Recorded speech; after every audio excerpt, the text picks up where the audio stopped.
Hello everyone, welcome back to mom and kids care. कैसे हैं आप सब? कुछ दिनों से मेरे पास बहुत सारे क्वेश्चंस आ रही थी कि अब जब सब ख़त्म होने वाला है, लॉकडाउन भी अब अपने लास्ट पड़ाव पर है, क्योंकि अब ज़्यादा से ज़्यादा दिन तक लॉकडाउन हो नहीं सकता। तो अब जब लॉकडाउन ख़त्म हो रहा है तो अब बच्चों के स्कूल्स भी खुलेंगे 1 या 2 महीनों में। तो कैसे बच्चे को प्रिपेयर कराएं? मतलब पेरेंट्स के मन में अब डर बैठ चुका है। जाहिर सी बात है, एज अ पेरेंट मैं भी बहुत डरी हुई हूँ कि अब जब स्कूल खुलेंगे तो कैसे मैं अपने बच्चे को स्कूल भेजूँ, ताकि जो है मतलब ये कोरोना वायरस का जो ख़तरा है हमारे छोटे छोटे बच्चों पर ना आए। तो ये सारे क्वेश्चंस बहुत ज़्यादा इन दिनों पूछे जा रहे थे, तो मुझे लगा कि मैं एक वीडियो बना लेती हूँ और कुछ मैंने रिसर्च की, कुछ मैंने आर्टिकल्स पढ़े, उन पे जो भी अभी जो बाहर के जो कंट्रीज़ हैं जहाँ स्कूल्स ऑलरेडी खुल चुके हैं वो क्या सेफ्टी मेजर्स अपना रहे हैं, उन सारी चीज़ों को मैंने पढ़ा। तो उसके बाद मैं ये वीडियो बना रही हूँ। हो सकता है आपके लिए हेल्पफुल हो, क्योंकि अब कुछ भी पहले जैसा नहीं रहेगा। स्कूल्स जब अब खुलेंगे तो जो मस्तियाँ पहले होती थी, जो भी बच्चे पहले इंजॉय करते थे उस चीज़ों को फ्री होकर, अब वो नहीं हो पाएगा कुछ महीनों तक एटलीस्ट। तो इसी बारे में आज हम लोग बात करेंगे अपने इस वीडियो में। तो वीडियो बहुत इंपॉर्टेंट है, अगर वीडियो अच्छा लगेगा तो एक लाइक ज़रूर कर दीजिएगा। तो चलिए वीडियो को स्टार्ट करते हैं। It's really hard to face these facts कि हमें पता है कि हम इतनी जल्दी कोरोना को ख़त्म नहीं कर सकते या ख़त्म होने वाला भी नहीं है। तो हमें इस सिचुएशन में क्या करना चाहिए? जो भी सेफ्टी मेजर्स गवर्नमेंट ने रूल्स एंड रेगुलेशंस बनाए हैं उसे हमें फॉलो करना है और इसके बीच में ही रहकर उसे हराना है। It's very important to discuss कि क्या अब जब स्कूल खोलेंगे तो हम रेडी हैं अपने बच्चों को स्कूल भेजने के लिए, या फिर जो स्कूल है वो सारे सेफ्टी मेजर्स को फॉलो करेंगे, या फिर हम अपने मेरा जो थॉट प्रोसेस है हमारे अंदर में ये सब चल रहा है कि हम भेजें या ना भेजें। एज अ मदर मैं भी ये सोच रही हूँ कि क्या होगा, स्कूल में जाएगा मेरा बच्चा, कहीं वो स्कूल में अच्छे से गया, कहीं कोरोना लेकर तो वापस नहीं आएगा स्कूल से घर। तो बहुत सारे माइंड में क्वेश्चंस उठ जाते हैं इन सारी चीज़ों को लेकर। हम जानते हैं कि जो हमारे छोटे छोटे बच्चे हैं वो ये सारे मेजर्स बहुत स्ट्रिक्टली फॉलो नहीं कर सकते हैं, क्योंकि मैं अब जब देख रही हूँ कि इताशा को कोरोना वायरस के बारे में पता है, लॉकडाउन के बारे में पता है। वो इनफैक्ट सबको बोलती है कि बाहर लॉकडाउन है, मत जाओ, मास्क लगाकर बाहर जाओ, बाहर कोरोना वायरस है, सब पता है, हैंड वॉश करना है। लेकिन कुछ टाइम तक उसे कभी क्या होता है, हैंड वॉश करना एक फ़न लगता है, एक प्ले लगता है, खेल लगता है, या फिर मास्क भी लगाना एक खेल लगता है। कभी थोड़े टाइम के लिए मास्क लगा लिया, फिर उतार के फेंक दिया। तो स्ट्रिक्टली फॉलो करना छोटे छोटे बच्चों के लिए इम्पॉसिबल है, लेकिन हमें एज अ पेरेंट्स पॉसिबल बनाना पड़ेगा, क्योंकि अब जब हमें पता है कि हमें इसके साथ ही चलना है तो हमें इसके लिए रेडी रहना होगा, खुद से भी और बच्चों को भी रेडी करना होगा। 2 से 3 साल के बच्चे होते हैं, वो बहुत छोटे होते हैं, उन्हें ये सारी चीज़ों के बारे में उतना ख़ास पता नहीं होता। अगर आप बताते भी हो तो उन्हें ये बात समझ नहीं आएगी। हाँ, जैसे अभी उसे मैंने एक वर्ड बताया, कोरोना वायरस क्या है, लॉकडाउन क्या होता है, ये बातें उसे समझ में आई हैं, क्योंकि उसके लिए ये एक नया वर्ड है। लेकिन वो कितना हार्मफुल है उसे वो चीज़ नहीं पता।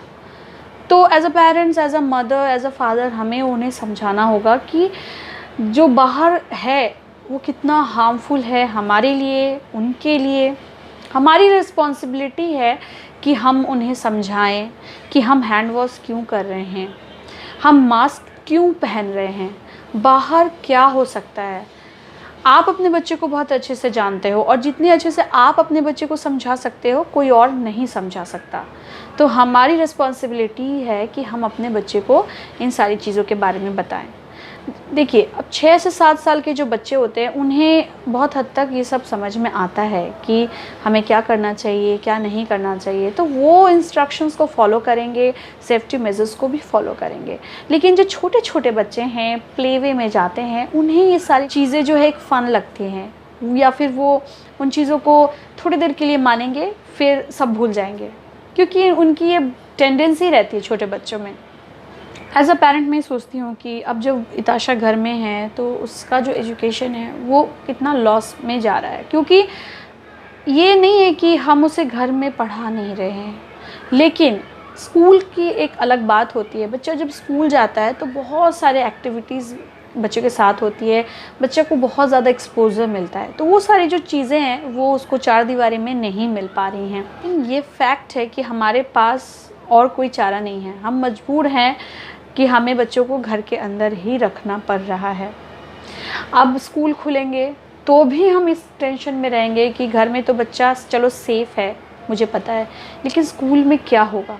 तो ज़रूरी है कि हम इस बारे में डिस्कशन करें। हमेशा तो स्कूल बंद हो नहीं सकता, स्कूल तो बच्चों को भेजना ही पड़ेगा, उसके करिकुलम को कंप्लीट करने के लिए स्कूल भेजना पड़ेगा। ऑनलाइन क्लासेस हैं, मैं मानती हूँ, लेकिन ऑनलाइन क्लासेस से पूरा का पूरा ईयर का करिकुलम पॉसिबल नहीं है छोटे छोटे बच्चों का। और जो एक्टिविटीज़ स्कूल में कराई जा रही हैं या कराई जाती हैं, जो एक्सपोज़र उसको स्कूल में मिलता है वो घर में नहीं मिल सकता है। और कुछ स्कूल्स तो ऐसे भी हैं कि बच्चों को ऑनलाइन क्लासेस भी प्रोवाइड नहीं कर पा रही हैं, तो उन बच्चों के लिए क्या, उनकी तो मतलब आप ये सोच सकते हैं कि उनका कितना लॉस हो रहा है। तो अब हम कुछ ऐसे सेफ्टी रूल्स के बारे में बात करेंगे जो कि एज अ पेरेंट हमें करना चाहिए अपनी तरफ से। तो रूल नंबर 1 ये है कि आपको फेस सील्ड मास्क बच्चों को यूज़ करना सिखाना होगा, क्योंकि बच्चे मास्क बहुत ईजी वे में उसको ले नहीं पाते हैं, वो लगा नहीं पाते हैं बच्चे मास्क बहुत देर तक। तो फेस सील्ड मास्क बहुत यूज़फुल है बच्चों के लिए, उसे यूज़ करना आप घर में अभी से सिखाएं ताकि बच्चा जब स्कूल जाए तो उसे कोई भी अनईज़ी ना हो। दूसरा जो रूल है, बच्चे को टाइम टू टाइम सैनिटाइज़ कराना सिखाएं। अब अगर सैनिटाइज़र नहीं है आपके पास तो कोई इशू नहीं है, आप बच्चे को हैंड वॉश करना सिखाएं। खाने के पहले, खाने के बाद तो बच्चा हैंड वॉश करता ही है, साथ ही साथ हर एक घंटे में आप उसके साथ हैंड वॉश कीजिए, उसको ये आदत होना बहुत ज़रूरी है। थर्ड रूल है कि हमें उनकी फीलिंग्स को समझना होगा। आप उनसे बात करें, अपनी फीलिंग्स को बताएं, अपने सारी चीज़ों को बताएं कि बाहर क्या हो रहा है, उनकी बातों को जानिए। ऐसा भी नहीं है कि हमें उनको इतना बोल देना है बाहर ये हो रहा है वो हो रहा है कि बच्चा डर जाए। उसके डर को मिटाना है, बच्चा डर के ना जाए, तो ये चीज़ हमें ध्यान देना होगा। रूल नंबर 4, सोशल डिस्टेंसिंग का पालन करना सिखाना होगा। अभी से अगर आप सोशल डिस्टेंसिंग के बारे में बच्चे को बताएंगे तो बच्चे स्कूल में भी जाके वही सारी चीज़ों को फॉलो करेगा। अब कुछ बात करेंगे हम स्कूल्स के बारे में। स्कूल्स को क्या क्या सेफ्टी मेजर्स फॉलो करने चाहिए। सबसे पहला जो पॉइंट है वो है कि अपने स्कूल्स को सैनिटाइज करवाइए ट्वाइस अ डे।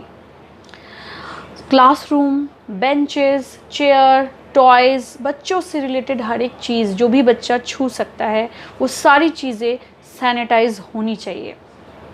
नंबर 2, बच्चे तो मास्क लगाकर आ ही रहे हैं, साथ ही साथ टीचर्स, स्टाफ, जो भी स्कूल से रिलेटेड स्टाफ हैं या टीचर्स हैं, उन्हें भी कंपलसरी है मास्क लगाना। और जो स्टाफ्स है, जो दीदी लोग होती हैं, वॉशरूम क्लीन करती हैं या फिर जो भी क्लीनिंग आइटम्स वो करती हैं, तो उन्हें ग्लव्स पहनना बहुत ज़रूरी होना चाहिए। थर्ड पॉइंट ये है कि स्कूल में किसी भी आउटसाइडर्स का आना या फिर प्रवेश निषेध हो जाना चाहिए, प्रवेश वर्जित हो जाना चाहिए। सिर्फ़ और सिर्फ स्कूल के स्टाफ्स, बच्चे और टीचर्स ये ही स्कूल में आने चाहिए। और अगर पेरेंट्स भी मिलना चाहते हैं या तो स्कूल प्रीमाइसेस में आना चाहते हैं किसी भी काम को लेकर, उसमें भी आपको सारे के सारे सेफ्टी रूल्स फॉलो करने चाहिए। फोर्थ पॉइंट ये है कि स्कूल के पास एक फोरहेड थर्मामीटर जो एक आता है, अभी आप देखोगे कि हर जगह पे ये फोरहेड से ही थर्मामीटर लगाकर चेक कर लेते हैं कि फ़ीवर है या नहीं, तो वो होनी चाहिए। फिर शायद मेडिकल इंफ्रारेड फोरहेड थर्मामीटर बोलते हैं, तो वो होना चाहिए। फिफ्थ पॉइंट ये है कि कोई भी जो टीचर्स, स्टाफ, बच्चे जो भी स्कूल के अंदर जब इन कर रहे हैं तो उनकी शूज़ को बाहर ही रख दिया जाए। शूज़ के साथ बच्चे या कोई भी इंटर ना करे क्लासरूम में।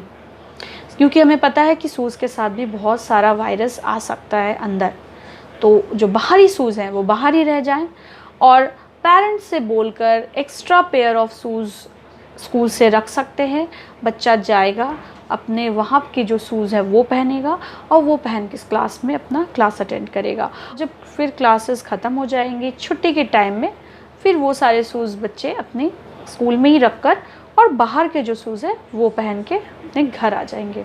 ये जो इंस्ट्रक्शन है टीचर्स और स्टाफ को भी फॉलो करने चाहिए। नेक्स्ट पॉइंट है कि टीचर्स को सोशल डिस्टेंसिंग के ऊपर बात करनी चाहिए स्टूडेंट्स के साथ। इस तरह का प्लेवे मेथड से उन्हें बताना चाहिए कि सोशल डिस्टेंसिंग कितना इम्पॉर्टेंट है।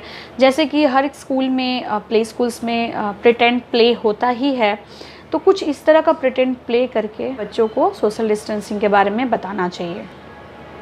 नेक्स्ट पॉइंट ये है कि कुछ बच्चे होते हैं ना, तो वो टीचर्स के साथ बहुत ज़्यादा कनेक्ट हो जाते हैं। तो जैसे ही स्कूल में इन करते हैं तो वो टीचर्स को हग कर लेते हैं, टीचर्स को किस करते हैं, या फिर टीचर्स भी उन बच्चों को हग करती हैं, किस करती हैं। तो टीचर्स को अब समझाना होगा कि हमें सोशल डिस्टेंसिंग मेंटेन करके ही गुड मॉर्निंग, गुड डे बोलकर ग्रीटिंग्स कर सकते हैं। नेक्स्ट जो पॉइंट है ये है कि अब स्कूल का जो टाइमिंग है उसको थोड़ा सा चेंज करना चाहिए। मैक्सिमम 2 घंटे, उससे ज़्यादा स्कूल नहीं होना चाहिए। और एक जो टाइमिंग है, मॉर्निंग की टाइमिंग है, उसको थोड़ा सा आगे करना चाहिए। जैसे अगर बच्चा स्कूल 8 बजे जाता है तो उसकी जगह पे अगर 9 बजे हो जाए स्कूल, तो ये अच्छा रहेगा। क्योंकि अगर बच्चा घर से अच्छे से ब्रेकफास्ट करके जाता है, स्टमक फुल करके जाता है, तो उसे स्कूल में जाके भूख नहीं लगेगी। जो ब्रेक होता है टिफ़िन के लिए, वो अगर ब्रेक ना हो स्कूल में तो अभी के लिए वो अच्छा है।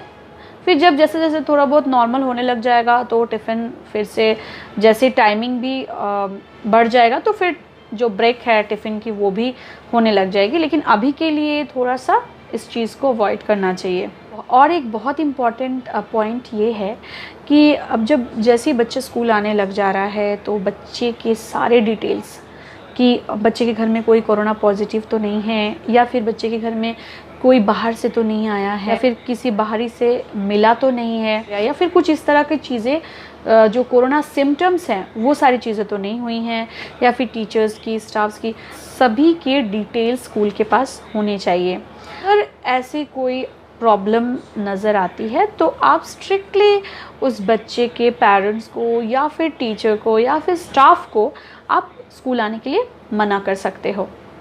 अब ये सारे मेजर्स को फॉलो करके कुछ हद तक हम इन सारी चीज़ों से बच सकते हैं, लेकिन ख़त्म नहीं हो सकता क्योंकि हमें इसके साथ ही चलना पड़ेगा।